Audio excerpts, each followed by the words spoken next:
Well, hello there, family. Come on in this kitchen and pull up a chair. Today I'm going to teach y'all how to make collard greens the way my mama taught me, the way her mama taught her, going back generations to when our people were still in chains but still found ways to make something beautiful and nourishing out of what little they had.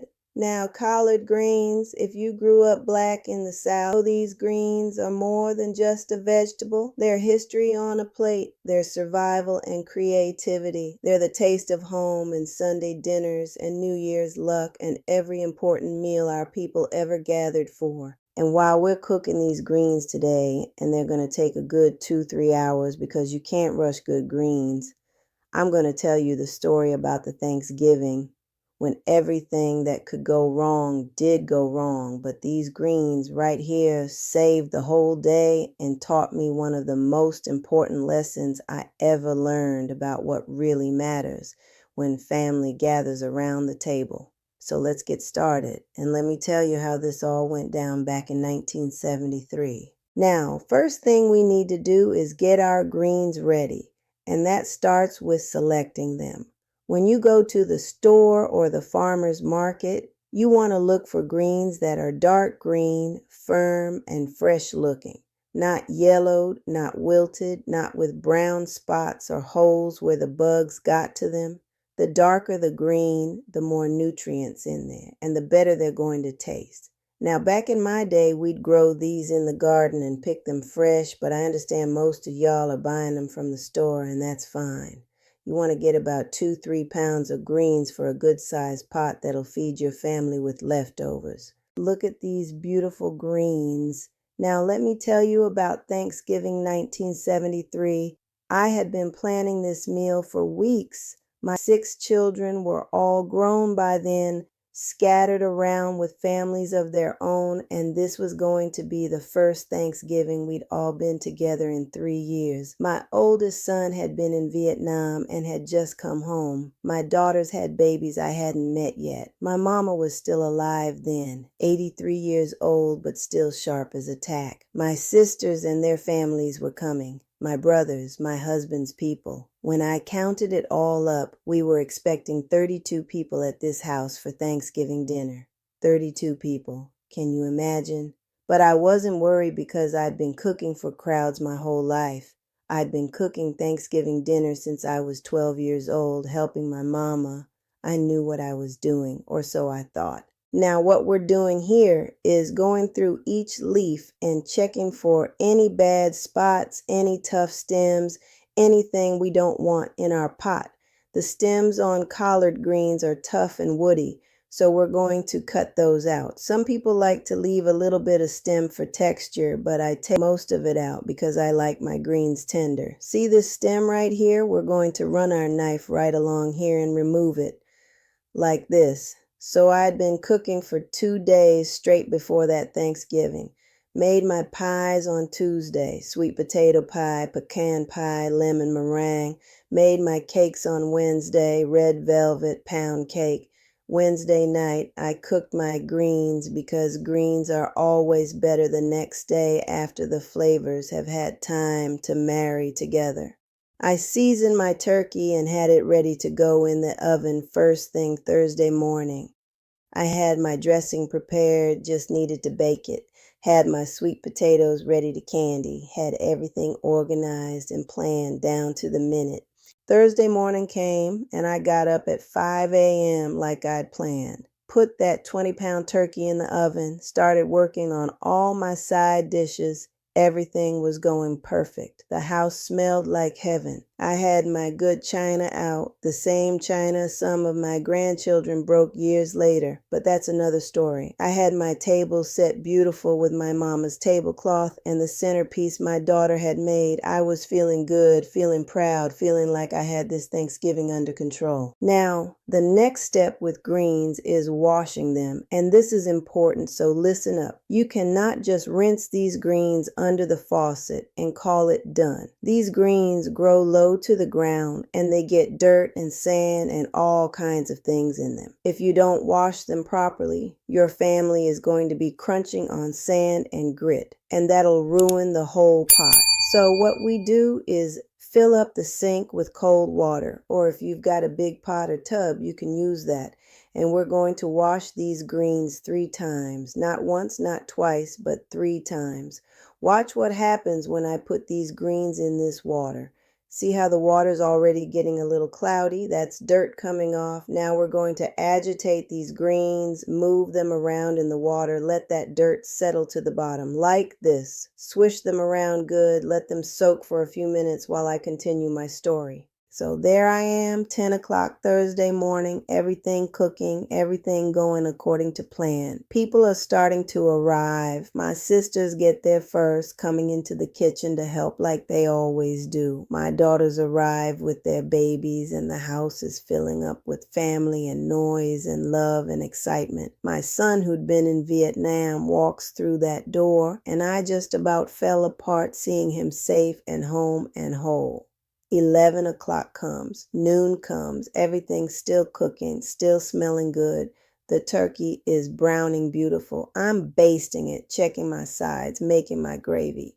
1 o'clock rolls around and I'm thinking we'll be ready to eat by 2, which was the plan, and that's when everything started going wrong. See this water? Look how dirty it is. All that dirt was on those greens. Now we're going to fill the sink again with fresh water and do this 2 more times until the water stays clear. This is how you know your greens are clean. So 2 o'clock comes and I go to check my turkey and I notice something's wrong. That turkey, which should have been golden brown and nearly done, is still pale and not cooked through. I check my oven thermometer and y'all, my oven wasn't heating right. It was running at about half the temperature it should have been, which meant my turkey, which should have been almost done, was only about halfway cooked. I stood there looking at that turkey, doing the math in my head. It was going to need at least another 3-4 hours to finish cooking. We weren't going to eat Thanksgiving dinner until 6 or 7 o'clock at night. 32 hungry people, including children who were already asking when we were going to eat, and my turkey wasn't even close to done. Now I could feel myself starting to panic. This was supposed to be the perfect Thanksgiving, the first time we'd all been together in years, my son's first Thanksgiving home from the war, and I'd messed it up because I hadn't checked my oven before I started cooking. Just like we're agitating these greens to get all the dirt out, my mind was agitating, trying to figure out what to do. I could feel tears starting to come because I was so frustrated and disappointed in myself. Here I'd been cooking for 2 days, had everything planned so carefully, and it was all falling apart. My mama, bless her heart, she saw my face and she came into that kitchen. She said, "Baby, what's wrong?" And I told her about the turkey, about how dinner wasn't going to be ready for hours, about how I'd ruined Thanksgiving. And you know what she did? She laughed. Not a mean laugh, but a gentle laugh. And she said something I'll never forget. She said, "Baby, Thanksgiving isn't about the turkey. It's about the gathering. It's about family being together. These people didn't come here for your turkey, though I'm sure it would have been delicious. They came here to see each other, to be together, to give thanks for another year and for your boy being home safe. The food is just the excuse to gather. The love is what matters." 1 more wash. See how the water's getting clear? That's what we want. Now, my mama's words helped, but I still had 32 hungry people and no main dish ready. And that's when my sister spoke up. She said, "You know what you do have? You have those greens you cooked yesterday, and you've got cornbread, and you've got all those sides that are already done. Why don't we eat what's ready now? And when that turkey finishes later, we'll have turkey sandwiches for supper." And that's exactly what we did. I brought out those greens, 2 big pots of them, cooked just like we're cooking today. I made fresh cornbread. We had the sweet potatoes and the dressing and the mac and cheese and all the sides I'd prepared. And you know what? That ended up being one of the best Thanksgivings we ever had. Look at that, clear water. These greens are clean and ready to cook. Now we're going to chop these greens into bite-sized pieces. Some people cook them whole, but I like to chop them because they're easier to eat and they cook more evenly. I'm cutting them into strips about 1 inch or 2 wide. You don't have to be precise. These are greens, not a fancy French dish. Just chop them into pieces that'll fit on a fork. So we sat down to eat at 3 o'clock that afternoon, and we had collard greens and cornbread as our main meal. And people ate and talked and laughed and told stories. The babies passed from lap to lap. My son told us stories about places he'd been, the parts he could talk about anyway. My daughters showed off their babies. We sang songs. We played cards. We just enjoyed being together. And when that turkey finally finished cooking around 7 o'clock, we were all still there. Nobody had left, and we made turkey sandwiches and ate pie and kept on visiting. People didn't start heading home until midnight. The food that was supposed to be Thanksgiving dinner had turned into an all-day feast, and instead of sitting down for one formal meal and then everyone leaving, we'd spent the whole day together, eating and talking and being family. Look at all these greens. They look like a lot now, but they're going to cook down to about 1/3 of this size. Greens are mostly water, and as they cook, they'll shrink down considerably. Now we need a big pot for these greens. I'm using my stock pot, the biggest one I have. You want a pot with a heavy bottom because we're going to be cooking these for a long time, and you don't want them to burn. The first thing that goes in the pot is the meat. Now, traditionally, collard greens are cooked with some kind of pork for flavoring. I'm using smoked turkey wings today, but you can use ham hocks, smoked neck bones, salt pork, or even bacon. Some folks use smoked turkey like I'm doing here if they don't eat pork. The point is, you want some kind of smoked meat to give the greens that deep, rich, savory flavor. I'm putting in 2 smoked turkey wings. We're going to let this meat cook in some water first to start releasing its flavor. I'm adding about 6 cups of water to start. We're going to bring this to a boil and let that meat cook for about 30-40 minutes to get the flavor going before we add the greens. While that's coming to a boil, let me tell you what I learned from that Thanksgiving. See, I put so much pressure on myself to make everything perfect. The perfect turkey, the perfect timing, the perfect meal.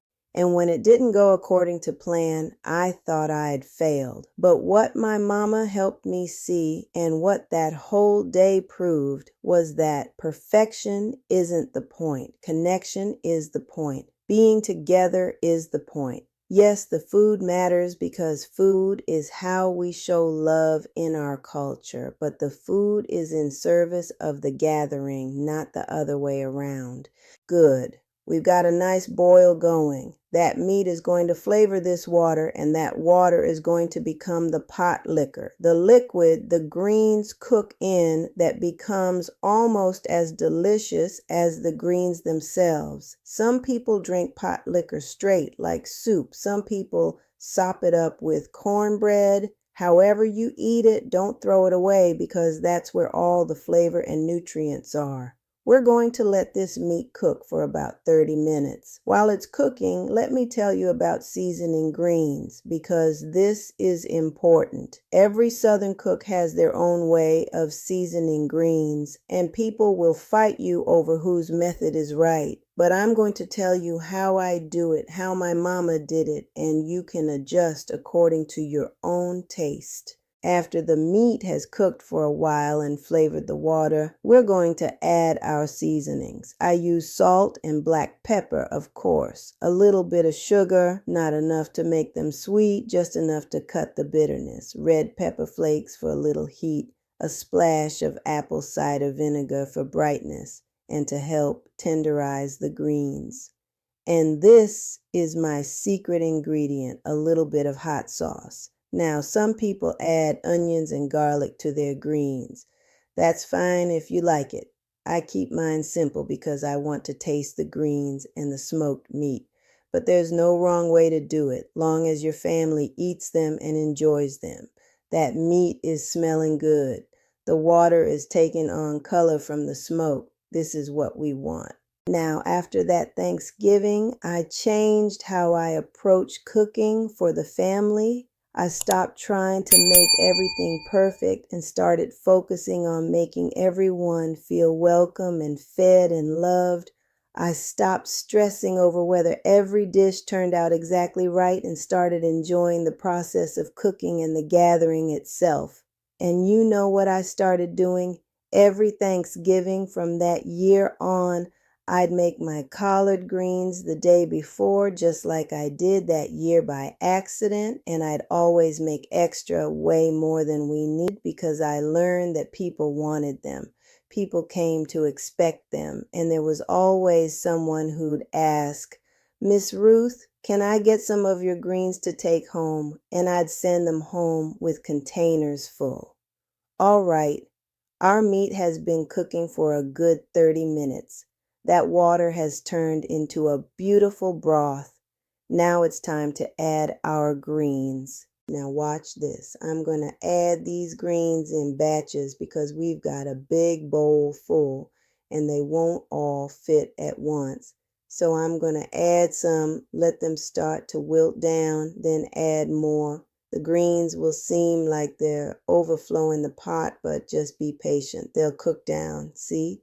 They're already starting to wilt. We'll just keep adding and stirring until we get all these greens in the pot. This process of adding the greens in batches reminds me of how family works. You can't just throw everyone together all at once and expect it to work perfectly. You have to bring people in gradually, let them settle, make room for the next person, adjust as you go. Some family members are like these first greens that go in the pot. They break down quickly, they're flexible, they make room for others. Some are like the ones we're adding now. They need a little more time, a little more heat, a little more stirring to fit in with everyone else. Look at that. We got them all in there. Now I'm going to put the lid on and let them cook down for about 10-15 minutes. The steam will help wilt them down, and then we'll be able to stir them properly and add our seasonings. While those are wilting, let me tell you what happened in the years after that Thanksgiving. My son, who'd come home from Vietnam, he struggled for a while adjusting back to regular life. Had nightmares, had trouble holding down a job, had some dark years where we worried about him. But he'd come to my house every Sunday and we'd eat together. And slowly, over years, not weeks or months, he healed. The ritual of the Sunday meal, the predictability of it, the safety of family gathering around the table, that helped him find his way back to himself. And those babies who were brand new at that Thanksgiving, they grew up eating my cooking, sitting at my table, hearing the stories I told while I cooked. Some of them are grown now with babies of their own, and they call me asking how to make greens, how to make cornbread, how to cook the dishes they grew up eating. Perfect. Look at how much these greens have cooked down. Now we can stir them properly and add our seasonings. All those greens that were overflowing the pot 15 minutes ago have cooked down to maybe half the pot. This is what we want. Now we can add our seasonings. I'm adding about a tablespoon of salt, but taste your pot as you go because that smoked meat already has salt in it. You can always add more salt, but you can't take it out. About a teaspoon of black pepper. 2 tablespoons of sugar. I know some people think sugar doesn't belong in greens, but trust me on this. It's not enough to make them sweet. It just balances the bitter and brings out the natural flavor of the greens. A good shake of red pepper flakes, maybe a teaspoon, maybe a little more if you like heat, and now about a 1/4 cup of apple cider vinegar. This is going to brighten up the flavor and help tenderize these greens. And my secret ingredient, a couple dashes of hot sauce. I use Texas Pete, but use whatever hot sauce you like. This adds another layer of flavor and a little complexity. That's good. That's really good. Now, this is where you taste and adjust. Need more salt? Add it. Want more heat? Add it. This is your pot of greens. Make them taste the way you and your family like them. Now, we're going to let these greens simmer on low heat for about 2 to 3 hours. I know some people cook them less, but I like my greens cooked down tender, not still tough and chewy. Low and slow is the key. We want them to simmer gently, not boil hard. And we want to check on them every 30 minutes or so. Give them a stir. Make sure there's enough liquid in the pot. If it looks like it's getting too dry, add a little water. I leave the lid cracked just a little bit so some steam can escape. We don't want them boiling over, but we do want them to reduce down and concentrate those flavors.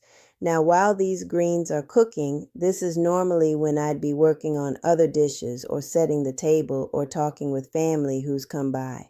This is the rhythm of cooking. Some things need your constant attention, and some things just need time. Those greens are going to simmer for the next few hours, and occasionally I'll go check on them, taste them, adjust the seasoning if needed. The house is going to smell amazing. That combination of the greens and the smoked meat and the seasonings is one of the best smells in the world if you ask me.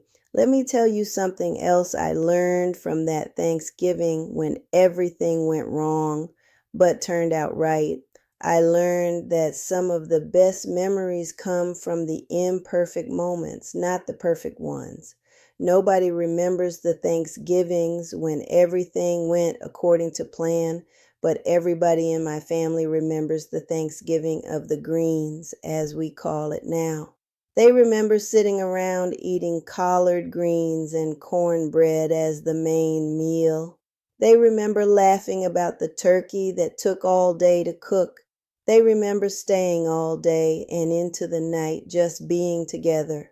And my son, whenever he tells the story of his first Thanksgiving home from Vietnam, he doesn't talk about what we ate. He talks about feeling safe and loved and surrounded by family. He talks about sitting in my kitchen watching me cook and feeling like he was really home. These are cooking down nicely. See how they're getting tender? They've still got a ways to go, but they're on their way. The flavors are melding together. In another hour or two, these are going to be perfect. You know, greens are forgiving. You can't really mess them up as long as you cook them long enough and season them properly. They'll wait for you. They'll sit on the stove simmering for hours, getting better with time. They're not like a souffle that'll fall if you look at it wrong, or a steak that'll get tough if you cook it a minute too long. Greens are patient and forgiving, just like family should be. And that's another lesson I learned from that Thanksgiving and from cooking greens all these years. The best things take time. You can't rush greens, can't rush healing, can't rush relationships, can't rush family coming together. You just have to let them simmer, check on them periodically, adjust as needed, and trust the process. My son didn't heal overnight from his war experiences. Those family relationships that were strained didn't fix themselves in one dinner. But over time, over years of gathering around the table, over countless pots of greens and pans of cornbread, slowly things got better. Slowly people healed and connected and forgave and loved each other. We're getting there. These greens are tender now. They're darker in color, cooked down. The pot liquor is rich and flavorful. I'd say we've got another hour to go. At this point, if you need to, you can turn the heat down even lower, or you can turn it off and let them sit. The residual heat will keep cooking them, and like I said, they'll just keep getting better. Yes, these are going to be excellent. The smoke from the meat has permeated the greens. The seasonings have distributed evenly.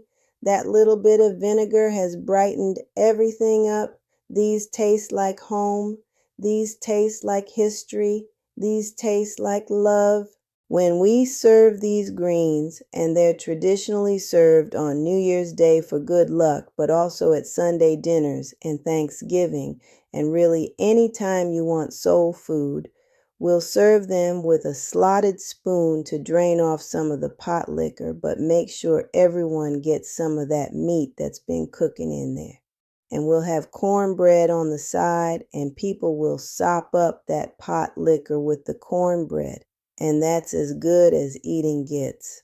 All right, these greens are done 3 hours later and they're perfect. Look at them, tender, flavorful, cooked down to where they're silky and delicious. This is what collard greens should taste like. And this right here is what I wanted to teach you today. Not just how to cook collard greens, though I hope you learned that, but also the story behind them, the memories attached to them, the lessons they taught me about what really matters. That Thanksgiving when everything went wrong taught me that perfection is overrated and connection is everything. It taught me that the best laid plans can fall apart and something even better can emerge from the chaos. It taught me that greens, humble, simple, soul food greens, can save the day and feed your family and create memories that last a lifetime. And it taught me that cooking is never just about the food. It's about the stories you tell while you cook. It's about the love you put into the pot along with the seasonings. It's about creating space for family to gather and connect and be together. So when you make these greens, and I hope you do make them, I hope you'll remember this story. I hope you'll remember that sometimes when things don't go according to plan, something better is waiting. I hope you'll gather your family around the table and tell them your own stories while you're eating. And I hope you'll understand that greens, like family, get better with time, are forgiving of mistakes, and are worth the patience and care it takes to prepare them right. That's good, y'all. That's really good. Thank you for spending this time with me in the kitchen today. Thank you for letting me share my story and teach you how I make my greens. I hope you'll try this recipe, adjust it to your own taste, and make it your own. And I hope you'll share it with your family along with your own stories, because that's how we keep our culture alive, through the food we make and the stories we tell and the love we share around the table. Next time we're in the kitchen, I'll teach you how to make my cornbread to go with these greens, because you can't have greens without cornbread. That's a law. Until then, you take care of yourself and your family. And remember, when life doesn't go according to plan, make some greens and gather your people. Everything else will work itself out.